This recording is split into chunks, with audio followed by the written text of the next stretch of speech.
Thank you for joining us today. In this video, we're going to be showing you how to update your company profile. Once you're logged into the application, you're going to want to navigate to the My Profile area and click Company Profile. Here you have a form that contains information about your company. To the right, you have an area where you can set up payment processing whenever you're ready to begin accepting credit cards. You can go here and connect your account to Stripe. And Stripe is a credit card point of sale system. And our software allows you to integrate with that system and allows you to accept credit cards as a type of payment whenever your customers are paying for their invoices. Here's where you can add a company logo. Adding a company logo here is a picture that will show up on all your invoices and estimates that go out to your customers. And this will make your estimates and invoices look more professional. And here you have the option to export your data. This data belongs to you. It is your customer list, and it is your vehicle service history for all of your customers. And you have the option to export all of this information for use in other systems as needed. The company details area, it's very important to fill out all of these fields to the best of your ability,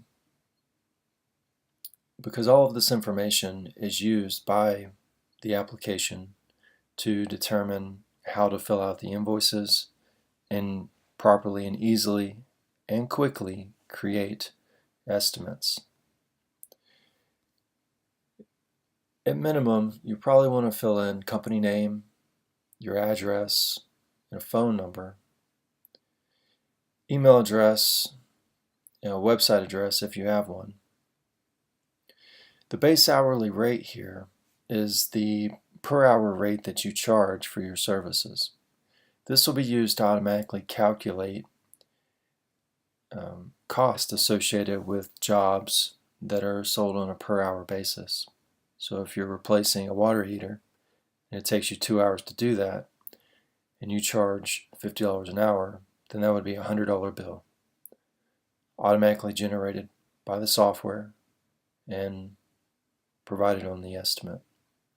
The tax rate is the percentage in taxes that you'd like to collect for this transaction that your customer will pay, and this will be outlined on the estimate and the invoice that's created for the customer.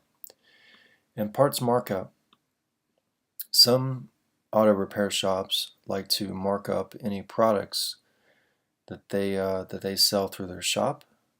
If you're replacing a water heater and you buy that water heater from a parts vendor, you want to apply a 0.25% markup to that product, and you would do so here, where you would define a 10% markup if that is what you wanted to collect. Once you modify this form, you always want to click Save Company Details to make sure that those changes are stored permanently. And now, anytime you go to create an estimate, all of this information is going to be created right there for you automatically.